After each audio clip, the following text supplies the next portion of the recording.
Então, pessoal, nesse vídeo quero falar um pouco a respeito da demissão do Mandetta, né? Que agora, felizmente, é um ex-ministro da Saúde.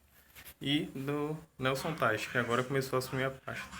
Bom, primeiro a gente tem que agradecer a Bolsonaro por demitir Mandetta, né? Tá fazendo um desfavor à nação, em vários aspectos falando. Já estava mais do que na hora dele sair do ministério.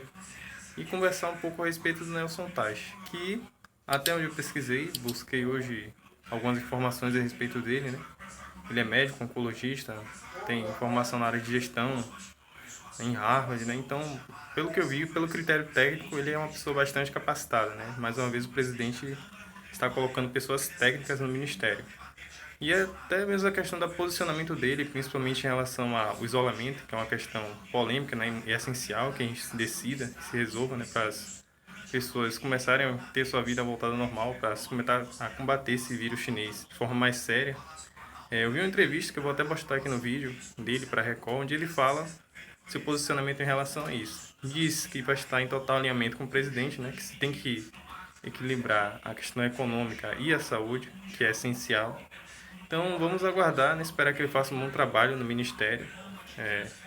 Mais uma vez, de qualquer forma, a gente tem que agradecer porque Mandetta saiu, né, que isso aí já era mais do que óbvio que ele tinha que sair. Enfim, vou deixar vocês aí com o vídeo da entrevista que ele deu para a Record e peço para vocês deixarem nos comentários do vídeo sua opinião a respeito. Se você acha que foi uma boa escolha, se você acha que é realmente isso que devia acontecer, então fiquem aí com o vídeo.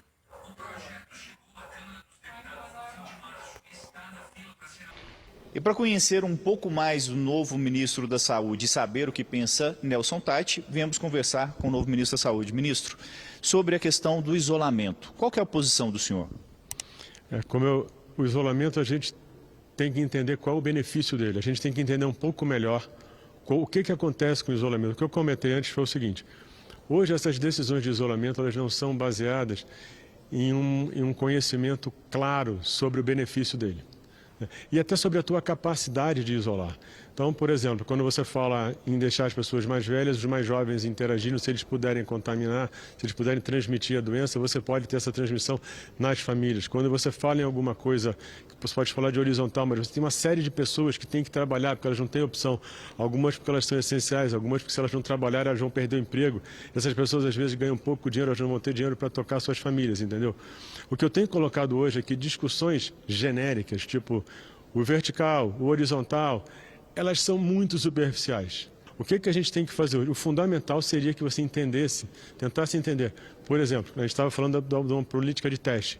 Quantos por cento da população estão realmente foram infectados?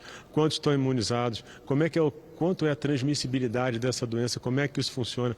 Se você não tem isso, a discussão sobre tipo de isolamento, que isolamento, ela vira muito mais uma discussão emocional, ela não é uma discussão de opiniões, é mais uma opinião do que uma estratégia definida com algum dado claro que você tem que mostra isso. É óbvio que se você tem uma coisa que está sendo transmitida, se você afastar as pessoas, você vai diminuir esse tipo de contágio, então você vai reduzir a transmissão da doença.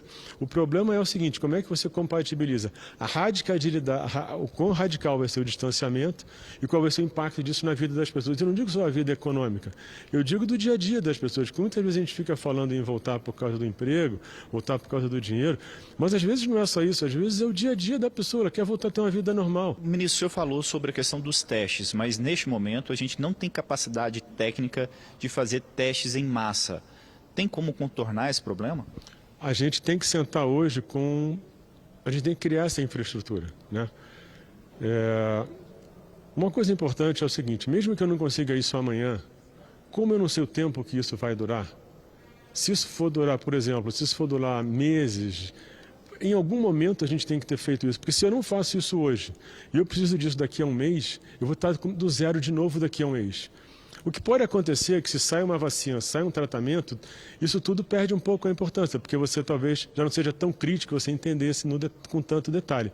Mas nesse momento o que a gente tem que entender, o que a gente tem hoje, fazer um grande programa nacional e botar, como eu falei, bota saúde suplementar, bota SUS, bota empresariado. E eu acho que a gente, como que trata um lado mais, vamos dizer assim, científico, né? A saúde tem um lado científico forte, é você conseguir desenhar isso para que essa abordagem científica seja o mais sofisticada e rápida possível. Isso vai ajudar demais. Em linhas gerais, o que o senhor pretende mudar das ações tomadas até este momento pelo Ministério da Saúde com relação à pandemia de coronavírus?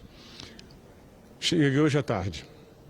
Então, como eu falei lá dentro, qualquer coisa que eu diga agora do que eu vou fazer, do que o governo, do que o ministro anterior estava fazendo, vai ser uma coisa precipitada e talvez até leviana. Eu tenho que entender o que está acontecendo, eu tenho que entender o que foi feito, eu tenho que entender o que já existe hoje, tanto na saúde quanto fora da saúde, nos ministérios.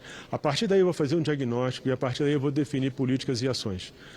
Nesse momento, algum comentário de uma forma tão superficial, para mim seria inadequado. Por isso é que eu não vou te dar nenhuma opinião sobre isso agora. Mas o senhor acha que algumas medidas estavam sendo equivocadas ou não? Eu não vou comentar sobre o ministro Mandetta.